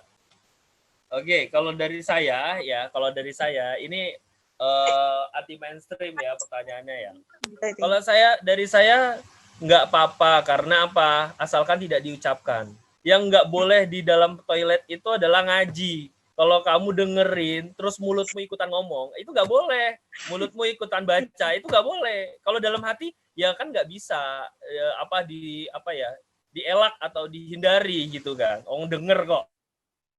Masa masuk toilet karena ada masjid lagi ngaji pakai headset? Kan nggak mungkin, ngerepotin. Maslahatnya seperti itu. Kita lihat maslahatnya terlebih dahulu, mana yang ini jangan sampai mempersulit diri sendiri juga gitu loh. Benar banget. Oke, bagi teman-teman ada lagi yang mau ditanyakan sebelum kita tutup? Wala in qutilu la yansurunahum wala in Amirul ngaji. la yuwallunnal adbara. Wah, Amirul. Masya Allah, Amirul. Masya Allah. Murotal yang ada di masjid ya. Itu contoh murotal yang ada di masjid. Gimana tadi pertanyaan terakhirnya? Mungkin dari teman-teman nggak ada lagi ya pertanyaan. Nggak ada yang mau nanya nih? Kalau nggak ada yang nanya, kita tanya ini, Gar. Ya. Jadi saya mau teman-teman, tanya nih, gimana Mbak? bagaimana cara membagi waktu antara menghafal dan memurojaah? Ini ya. Nanya ke saya ya. Biar saya aja biar. Tadi saya nggak jawab lah. Iya, terserah. Ini yang masih menghafal, monggo. Oh, ini yang masih menghafal. Jadi gini. Iya, masih menghafal. Kebetulan saya menghafal waktu SD ya, dan saya yakin dan merasakan hafalan saya waktu SD itu jauh lebih kuat daripada ketika saya sudah beranjak dewasa. Kenapa? Ibaratnya hafalan saya waktu SD itu nggak diulang 2 bulan pun masih ada gitu. Nah, itu dulu Ustadz saya itu mempraktekannya gini. Dan ini saya terapkan sama santri memang agak berat sih. Kebetulan saya di rumah ada santri. Misalnya pagi menghafal 1 halaman atau setengah halaman. Kemudian sore kita murojaah 1 juz atau 2 juz. Itu murojaah dibaca doang ya, kayak lewat doang. Nah, kemudian malam itu kita murojaah 2 lembar setengah, itu kayak murojaah yang bil ghaib atau tanpa melihat Al-Quran, dan plus hafalan yang kita baca tadi pagi. Itu. Itu kalau gimana cara murojaah dan menghafal yang baru. Nah, kalau itu juga yang dipraktekkan Ustadz Adi Hidayat. Ustadz Adi Hidayat itu di kan ada program 40 hari hafal 30 juz. Itu cara mengulangnya karena nggak ada waktu lagi. Ya adalah dengan ketika kita sholat gitu. Kita sholat sunnah, nah itu benar-benar dibaca hafalan baru kita. Karena itu memang harus diulang lagi. Dan kalau saya kan tadi saya bilang ya, kita harus tahu kapasitas. Saya tuh ngafalnya lambat sebenarnya. Tapi teman-teman taunya saya ngafalnya cepat. Karena saya curi start. Misalnya teman-teman ngafalnya malam, saya ngafalnya dari paginya untuk distorkan besok paginya. Otak saya tuh nggak mampu kalau langsung satu halaman brak gitu, nggak mampu. Setoran setengah juz langsung dilancarin nggak bisa, nggak mampu saya. Nah, makanya yang saya lakukan ya kita harus tahu triknya.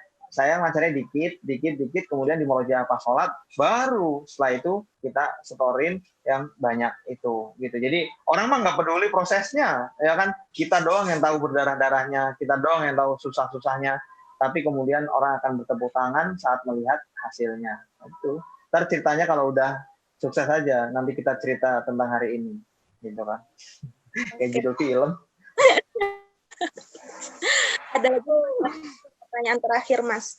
Dari Yahdi Rusyadi. Assalamualaikum, nama saya Yahdi Sabila Rusyadi. Izin bertanya, terkait Al-Quran yang digital, gimana hukumnya Al-Quran digital ini? Kan kalau kita mau ngambil Al-Quran, itu wajib atau dianjurkan wudhu dulu. Nah, gimana sih? Wudhu dulu. Nah, kalau Al-Quran digital, apakah harus wudhu dulu atau enggak? Gitu. Oke. Dan boleh yang dikasih Al-Quran di toilet. Ini yang gimana? Terima kasih.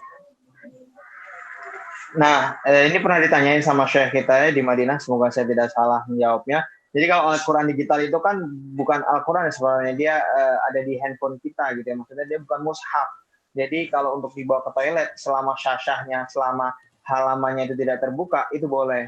Selama halamannya ya, maksudnya kita nggak lagi buka Al-Quran, kita nggak lagi membuka aplikasi Al-Quran, kemudian kita bawa, itu enggak.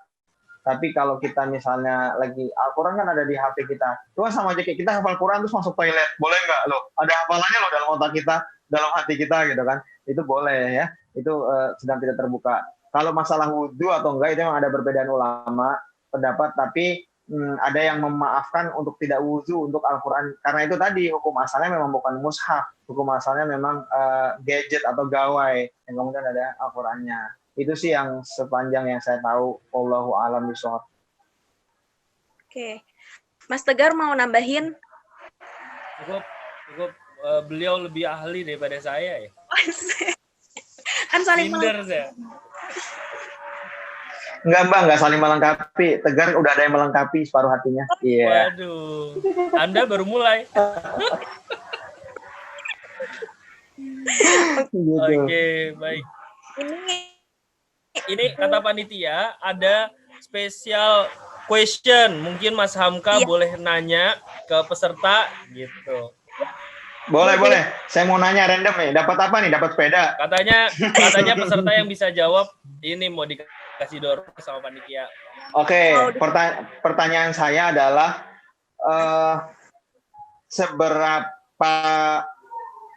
berapa karat keinginan Anda untuk menjaga Al-Quran? Tapi pertanyaan ini harus dijawabnya jangan 24 karat, harus dijawab dengan spesifik gitu loh. Maksudnya jawabannya tuh kayak nggak boleh jawaban yang standar. Jawaban standar mah nggak dapat ikan cupang dapatnya, gitu ya.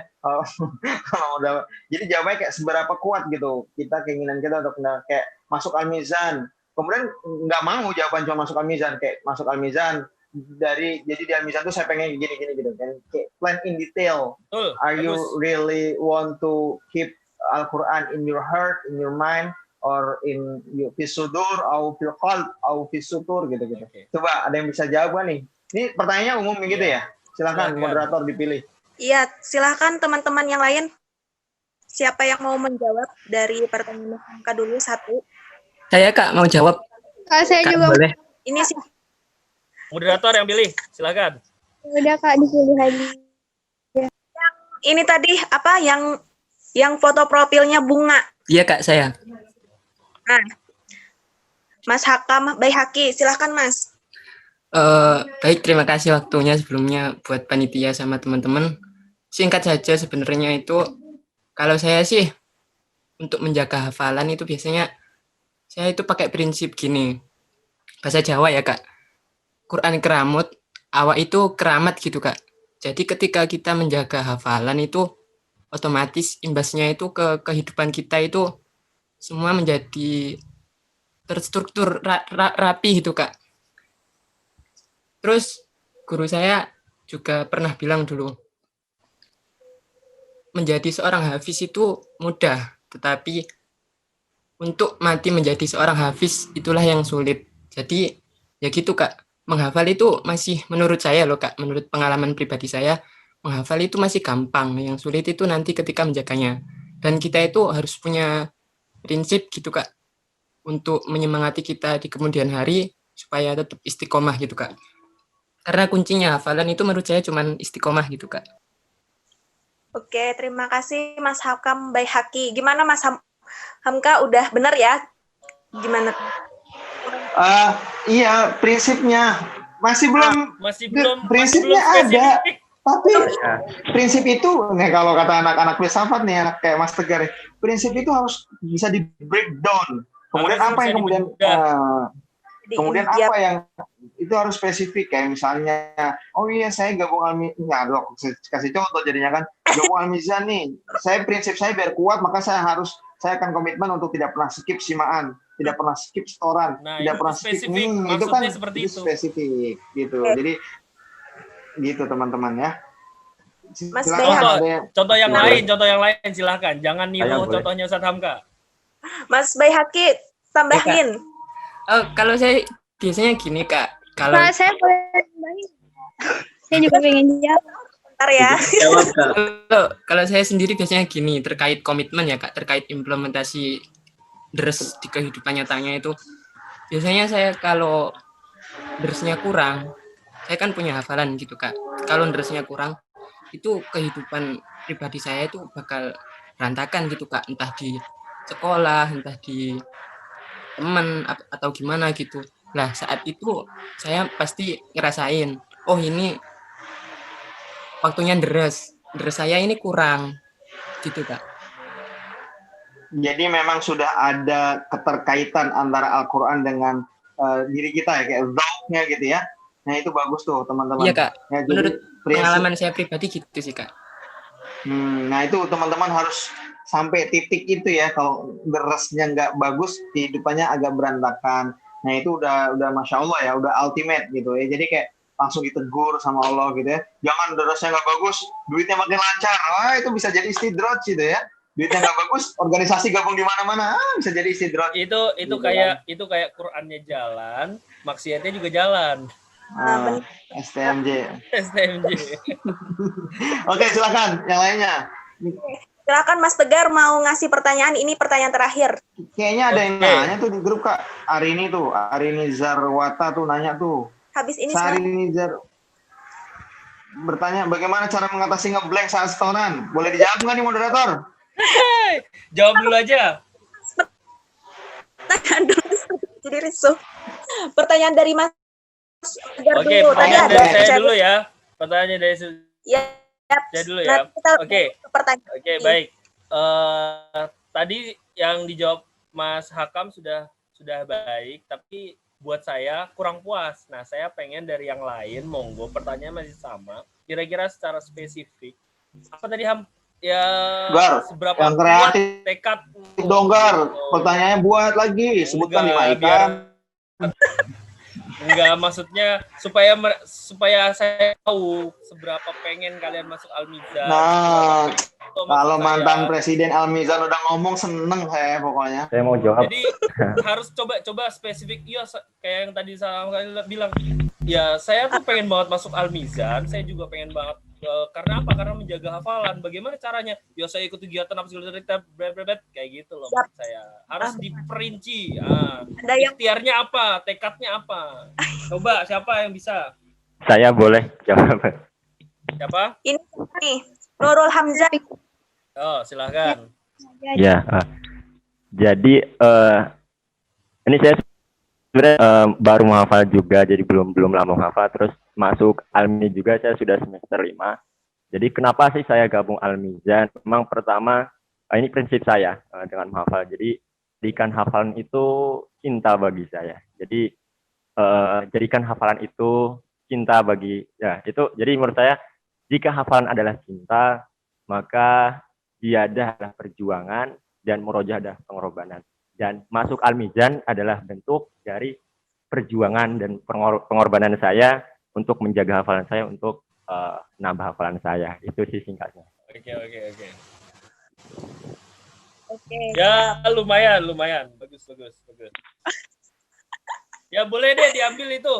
Apa Nurul Hamzah sama Mas Baihaqi. Nanti door prize-nya sama Mbak Rina ya. Oh, ke panitia dong.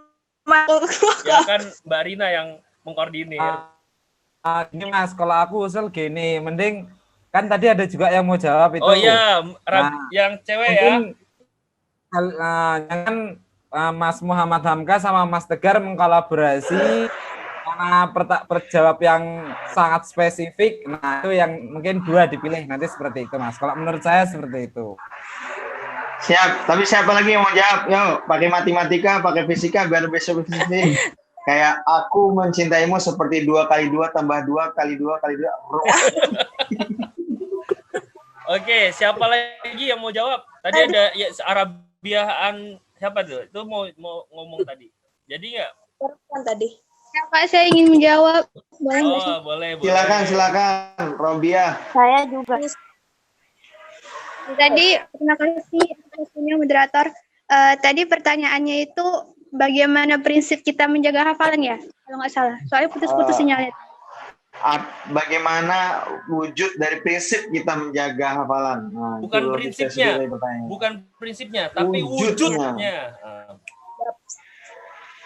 Wujudnya dalam menjaga hafalan itu gimana ya gitu ya kan? Jadi Wah, malah dia yang susah sinyal sekarang. Saya sejauh ini tipkan ke diri saya itu tiap hari itu minimal itu mesti 3 juz terulang di murojaah. Jadi kalau misalnya saya nggak ngulang 3 juz itu, pokoknya mau sesibuk apapun saya, karena saya ngafal juga sambil ngajar, nggak ngafal gitu aja. Saya ngajar paginya, saya sekolah, saya ini, tapi minimal itu mesti ada 3 juz tiap hari saya ulang. Terus tiap minggu itu mesti ada semacam ujian gitu, jadi kayak sambung-sambungan ayat gitu sama teman, itu tiap minggu saya rutin lakukan. Jadi itu sih yang biasa saya lakukan untuk menjaga hafalan saya gitu. Masya Allah, luar biasa sekali Robiah ya. Kalau gitu kenapa Anda masih gabung Al-Mizan? Karena di sini ngece. Karena mungkin Robiah pengen ningkatin jadi 5 juz atau pengen menginfluence teman-temannya biar bisa 3 juz tiap hari. Ya itu tadi kata Mas Hamka itu benar. Kita yang jadi penggerak atau kita yang digerakkan. Tinggal pilih. Gila sih, luar biasa ya Robiah ya. Oke, baik. Mungkin itu ya. Berarti Mas Tegar, Mas Hamka sama tadi dipilihnya siapa tadi? Dari Mas ini door prize-nya 1 doang apa ada 3 nih? Kalau 3 dikasih semua. Coba dulu Mas. Oh, door prize-nya ada 2. Monggo. Kalau saya sih vote Robiah ya, kompor gas lah. Boys, mantap.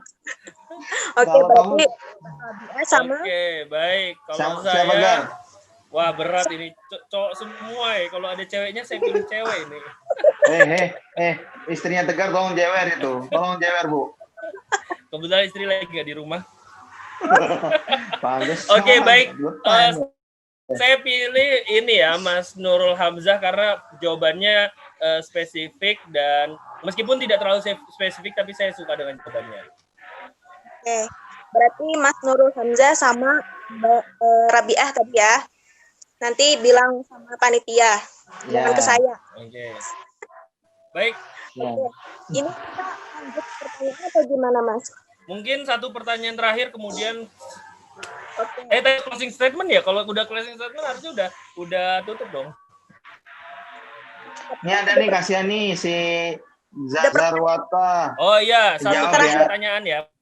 Pertanyaan siapa tadi itu? Ada tadi Mas pertanyaan. Ngeblank saat setoran. Monggo, Mas Hamka. Ngeblank saat setoran. Jadi ngeblank saat setoran itu terjadi ketika kita memang tidak benar-benar siap. Itu sih yang biasanya saya pengalaman ya. Jadi gini ya teman-teman, jangan challenging diri kita dengan kalau nggak siap yang penting store aja, nggak bisa kayak gitu. Saya nih iseng gini loh, at minimum point, atau saya tuh selalu bilang sama teman saya, if you can't do perfect, do it at minimum point. Paham nggak sih maksudnya? Kalau kita nggak bisa lancar 100%, paling nggak kita lancar atas tengah bawah, atau enggak paling nggak kita punya bayangan di otak kita. Jadi kemungkinan ngeblank itu sedikit. Nah kalau memang ngeblank itu jangan di Al-Quran istighfar, ya istighfar. Karena yang membuat kita lupa wa ma'ansanya syaitan an adzkira itu kan. Jadi yang tidak ada yang membuat kita lupa kecuali setan. Maka istighfar itu kalau udah benar-benar ngeblank. Tapi to prevent ngeblank, untuk kemudian mencegah ngeblank, kita harus seenggaknya at minimum point kita harus siap. Jadi jangan apa ya kayak tahawur gitu kalau bahasa Arab ya, kayak kita tiba-tiba setor, tiba-tiba itu ya kasihan yang nyimak loh, kalau kayak gitu capek yang nyimak gitu kan. Nah makanya biar nggak ngeblank, at minimum point kita harus tahu gitu. Jadi kayak oke, dia setor kalau aku nggak lancar 6% gitu ya, atau 80% gitu. Jadi kita harus punya standar minimal gitu. Jadi kita harus punya at minimum point. Sama organisasi juga at minimum point. Itu kalau kita nggak bisa maksimum, jangan sampai di bawah atau minus. Janganlah, nanti kita jadi beban, bukan jadi perjuangan. Gitu sih. Itu dari saya. Oke. Waduh, ada yang nanya lagi. Saya nambahin sedikit. Nanti DM aja nih yang nanya. Iya, nanti gimana Gar? Saya nambahin sedikit terkait ngeblank itu, saya sering juga ya setoran ngeblank itu. Nah, biasanya saya siasati dengan cara ada bagian dalam satu halaman itu yang benar-benar saya lancar. Buat apa? Buat mengulang. Jadi nanti ketika umpamanya ini ada ayat 1, 2, 3, 4. Saya ngeblank di ayat keempat, tapi saya lancar di ayat kedua. Maka itu akan jadi tumpuan untuk menarik supaya yang tadinya ngeblank itu bisa udah diulang lagi dari ayat 2, di 4 masih ngeblank, ulang lagi dari ayat 2, terus sampai ke 4 nanti pasti akan terpancing seperti itu. Harus ada pancingan. Nah, bahasanya seperti itu. Biasanya kalau saya seperti itu, karena saya sering juga kalau ngeblank itu. Siap. Ini mau dibaca pertanyaan lagi atau udah cukup kali ya Mas ya? Udah. Terakhir tuh masih satu, nggak apa-apa wes. Habis ini tutup. Ya. Sip. Ya udah, satu terakhir ini dari Umar Abdul Aziz. Kalau masih ada yang mau nanya bisa follow aja Instagramnya Bos Hamka. Waduh, promo Instagram lagi ya kan? Iya, bisa langsung di bawah ini ya. Oh, ada nggak? Oh, nggak ada ya? Nanti diedit ya sama panitia ya. Murojaahnya gimana sekarang ya pertanyaannya? Murojaahnya gimana sekarang bilangnya? Halo moderator. Sekarang tuh sejak pertanyaannya kan gimana cara murojaahnya ya? Iya Mas. Kalau saya sekarang kan ada setoran yang di Masjid Nabawi. Putus-putus.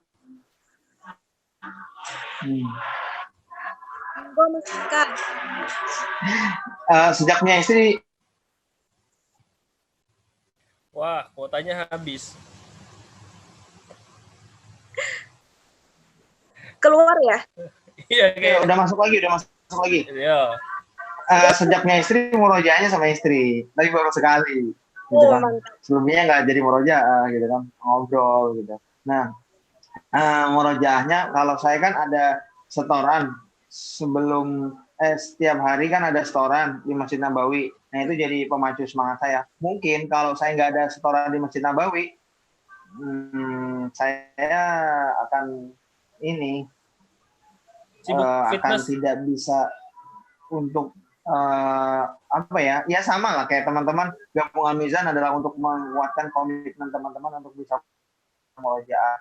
Itu aja sih. Saya masih terikat kontrak setoran di Masjid Nabawi meskipun waktunya beda banget. Ada 11 malam, salah satunya adalah saya tetap bisa murojaah. Itu sih dari saya. Jadi memang harus mengikatkan diri terhadap komitmen. Termasuk salah satunya dengan Al-Mizan. Kalau udah bisa komitmen sama itu, langsung komitmen sama anak orang, gitu ya. teman-teman. Oke, dia lagi nyombong karena baru. Oke. Kalau dari saya terkait murojaah saat ini, alhamdulillah saya juga ngajar kan saat ini, ngajar di SMP IT, ngajar di private juga, itu saya jadikan sebagai bahan murojaah meskipun tidak maksimal karena kan ada beberapa part yang memang harus diulang. Kalau saya biasanya yaitu menyediakan waktu khusus, memang itu dari sejak tidak lagi tinggal di pondok, pasti setiap ba'da subuh dengan ba'da maghrib itu waktu yang tidak boleh ditawar. Wajib ada ini, kecuali ketika umpamanya benar-benar ada kegiatan, oh ya sudah, kalau ada kegiatan biasanya porsinya ditambah, umpamanya saya ada kegiatan di maghrib, ya sudah berarti saya tambah porsinya di subuhnya, umpamanya biasanya maghrib sejus, subuh sejus, ketika maghrib ada kegiatan, ya subuh jadi 2 juz, atau subuh ada kegiatan, maghrib jadi 2 juz, seperti itu. Jadi ada part yang tidak boleh ditinggalkan, paling tidak itu angka minimal. Umpamanya minimal 1 hari murojaah 2 juz minimal ya sudah, jangan kurang gitu. Lebih boleh, syukur kalau pas lagi punya waktu luang banyak bisa lebih, bisa 2-3 juz, 4 juz gitu. Sebenarnya acuannya adalah semakin banyak hafalan yang dimiliki, semakin banyak jatah murojaahnya. Cuma mengingat berbagai macam kesibukan dan kegiatan, ya adalah toleransi pada diri sendiri tapi tetap dengan prinsip seperti itu. Baik, siap. Terima kasih Mas Hamka, Mas Tegar. Kita udah di penghujung acara juga. Sukron, terima kasih banyak banget udah berbagi sharing semuanya, udah pengalamannya juga, terus sharing sama kita juga, tricks and triknya juga tadi udah ada disampaikan sama teman-teman juga. Semangat untuk teman-teman semuanya, anggota baru, dan ya. Yang belum puas masih pengen nanya, nanti ketemu di Simaan aja. Benar. Mohon maaf ya teman-teman moderator, saya tadi agak ada banyak kegiatan yang harus diselesaikan. Nah itu kayak gitu tuh organisasi, akademisi, ngisi webinar. Jadi mohon maaf banget. Semoga hak-hak kalian terpenuhi. Kalau masih belum puas, silakan saya dihujat, tidak apa-apa. Dihujat saja di Bos Hamka. Langsung DM. Bos Hamka. Langsung Ya. DM. Terima kasih. Saya kembaliin sama MC Mas Zorif, silahkan. Terima kasih moderator, Masya Allah udah kita ini tadi ya dengar motivasi sangat banyak, juga materi-materi yang sangat bagus dari para pemateri pembicara kita. Langsung aja kita ke penghujung acara atau acara yang terakhir, yaitu penutup dan doa. Sebelum saya tutup acara ini, saya selaku MC meminta maaf apabila banyak salah ucapan ataupun yang lain. Saya mohon maaf sebanyak-banyaknya. Wabillahi taufiq walhidayah. Wassalamualaikum warahmatullahi wabarakatuh. Acara yang selanjutnya yaitu doa yang akan dipimpin oleh Mas Muhammad Hamka. Boleh dilempar ke Mas Tegar juga kok. Baik teman-teman. Wah ini spesial banget ya, kita lagi di hari Jumat sore, kemudian kita dari berbagai daerah, mungkin teman-teman tolabul ilmi, mungkin teman-teman juga ada yang dalam perjalanan safar. Ya mari kita berdoa bersama-sama, semoga Allah menjadikan Al-Quran di hati kita, juga dalam sikap dan perilaku kita. Ridhoillahi al-Fatihah. A'udzubillahi minasyaitonirrajim. Bismillahirrahmanirrahim. Alhamdulillahirabbil alamin. Allahumma shalli ala Muhammad wa ala ali Muhammad kama shallaita ala Ibrahim wa ala ali Ibrahim fil alamin innaka Hamidum Majid. Allahumma ighfir lana wa li walidayna warhamhuma kama rabbayana shighara. Allahumma arina al-haqqa haqqan warzuqna ittiba'ah wa arina al-batila batila warzuqna ijtinabah. Allahumma ij'alna min ahli al-Qur'an wa ahli al-'ilmi wa ahli al-khair wa la taj'alna min ahli asy-syarri wa ad-dhayr. Allahumma ij'alna min ahli al-Qur'an wa ahli al-'ilmi wa ahli al-khair wa la taj'alna min ahli asy-syarri wa ad-dhayr. Allahumma arhamna bitarkil ma'asi abadan ma abqaitana warhamna an natakallafa ma la ya'nina warzuqna husnan nadhari fima yurdika anna. Allahumma alif baina qulubina wa aslih dhata bainina واهدنا سبل السلام ونجنا من الظلمات إلى النور وجنبنا الفواحش ما ظهر منها وما بطن اللهم بارك لنا في أعمالنا وأبصارنا وأسماعنا وأزواجنا وقلوبنا وذرياتنا وتب علينا إنك أنت التواب الرحيم اللهم ارحمنا بالقرآن واجعله لنا إماما ونورا وهدى ورحمة اللهم ذكرنا منه ما نسينا وعلمنا منه ما جهلنا وارزقنا تلاوته آناء الليل وأطراف النهار ربنا ظلمنا أنفسنا وإن لم تغفر لنا وترحمنا لنكونن من الخاسرين ربنا لا تؤاخذنا إن نسينا أو أخطأنا ربنا ولا تحمل علينا إصرا كما حملته على الذين من قبلنا ربنا ولا تحملنا ما لا طاقة لنا به واعف عنا واغفر لنا وارحمنا أنت مولانا فانصرنا على القوم الكافرين ربنا آتنا في الدنيا حسنة وفي الآخرة حسنة وقنا عذاب النار سبحان ربك رب العزة عما يصفون وسلام على المرسلين والحمد لله رب العالمين